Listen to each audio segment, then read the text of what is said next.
Production. Kamu ada nggak? Kenapa nggak kamu laksanakan? Kenapa surat ini yang kamu pakai?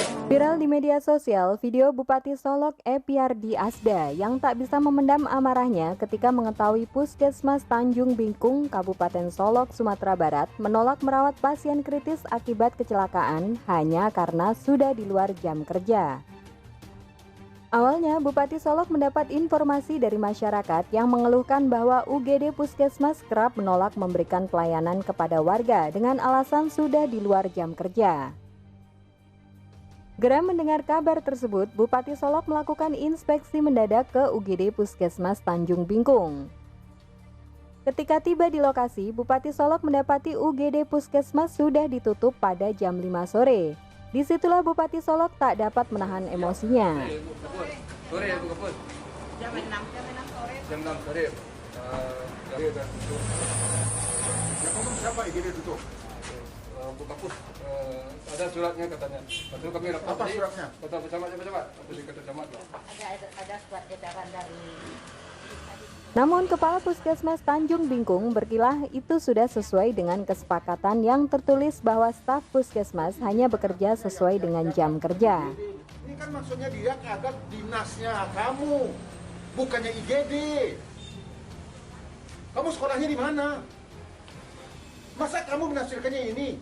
Ini jam dinasnya, bukan IGD. IGD itu 24 jam. Kan saya instruksikan kemarin camat. Mana serial tuh? Ya. Kan saya instruksikan semua kapus kemarin harus ada 4 orang standby.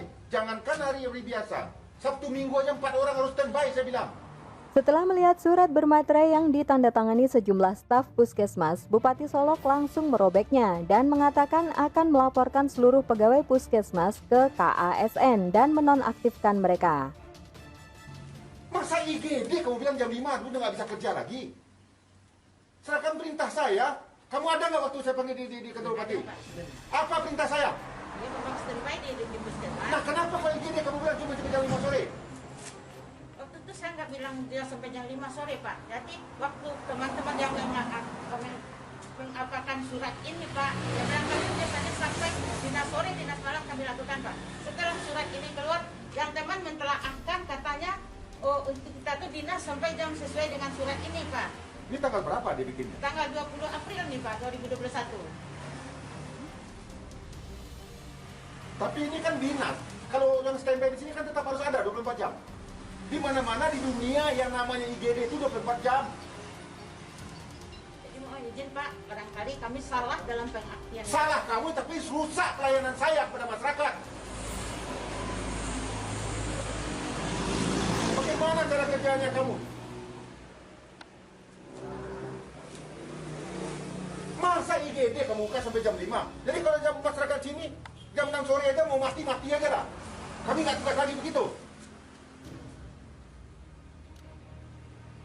Kan udah saya perintahkan, kamu ada nggak? Ada, Pak. Kenapa nggak kamu laksanakan? Kenapa surat ini yang kamu pakai? Surat apa ini? Perintah saya udah jelas. Makanya levelnya Travis di Solo ini paling hancur di dunia.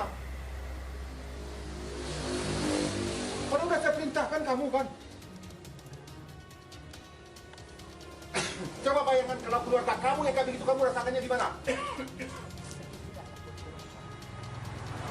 Tahu kamu dibayar oleh negara. Masa IGD jam 5 udah tutup? Serial? Mana nih asisten ini? Nonaktifkan dia. Sekarang ini ganti semuanya yang ada di sini. Itu perintah saya. Bidang-bidangnya pindahkan semua ke Tigodura. Dan dia diberhentikan dari sekarang dari kampus ini. Nonjobkan dia. Jadikan dia bidang biasa saja. Ya. Dan ini imbauan untuk semua. Ini memang ya, kampus-kampus ini semua bermasalah. Saya dapat berita lagi. Kampus kita yang di Sijung Sirih udah diperiksa Kajari lagi. Karena servis kalian tuh kalau nggak dibayar ini otak kalian tuh uang aja. Kalian tuh abdi masyarakat. Ada segi kebijakan cari uang. Kalau uangnya kurang kalian nggak kerja. Kalau mau cari uang jadi pedagang, jadi pengusaha, jangan jadi pegawai.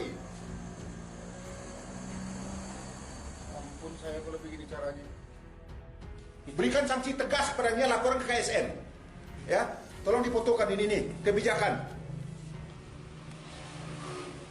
Kalau kalian nggak mampu berhenti. Berikan sanksi yang tegas kepada semua orang ini, ya. Dan ganti semua orangnya ini yang ada di sini. Mana? Dan orang yang nggak layak ini dinonaktifkan, laporan ke KSN. Nyatakan orang ini tidak layak untuk jadi pegawai. Menolak kerja. Terkait dengan peristiwa tersebut, Bupati Solok meminta maaf kepada masyarakat jika ternyata pelayanan di Puskesmas Tanjung Bingkung selama ini tidak maksimal. Dirinya juga menegaskan agar hal ini dapat menjadi pembelajaran bagi seluruh ASN di Kabupaten Solok. ASN harus sadar bahwa mereka adalah abdi negara. Karena memang selama ini nggak ada yang peduli ya. Ini yang mereka saya sendiri, makanya ASN ini semua dia nggak peduli. Kenapa? Selalu dilindungi oleh atasan. Dan saya nggak tahu apa, dia dapat jabatan yang kenapa. Mungkin karena nyogok dulu bidang desa di kampung hutan sana, jadi kapus di yang tempatnya bagus. Karena kedekatan dengan si ini, kedekatan dengan si itu. Jadi ini yang terjadi di Solo ini selama ini. Jadi pemerintah yang lama ini yang itu yang bikin hancur Kabupaten Solo. Memang saya sedih sekali ya, agak kesal saya. Padahal saya sebagai putra daerah inginnya Solo ini bangkit, bagus. Mereka nggak mau, ini ada surat yang tadi itu. Coba bayangkan ada surat pernyataan tidak mau tugas ditandatangani. Nah, inilah birokrasi lingkaran setan semuanya. Ini yang saya sedihkan ya. Makanya banyak daerah di daerah saya ini nggak bisa maju.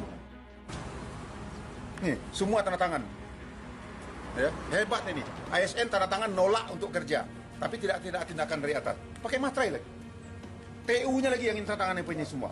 Ini yang terjadi di kampung saya. Saya mohon kawan-kawan media, tolong dibantu saya. Dan saya orangnya memang seperti ini, tegas saja. Dan saya terus terang selaku bupati, mohon maaf kepada seluruh masyarakat Kabupaten Solo, khususnya masyarakat yang lewat di sini, jalan nasional semuanya, atas pelayanan yang dilakukan oleh Puskesmas Tanjung Bingkung ini.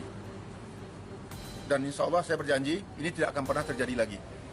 Dan saya sudah instruksikan kepada Kabak Pemerintahan, dan saya sudah panggil juga Sekda tadi, ini akan jadi pertimbangan bagi kami. Dan siap-siap memberikan sanksi yang tegas pada orang-orang ini semuanya. Let's go.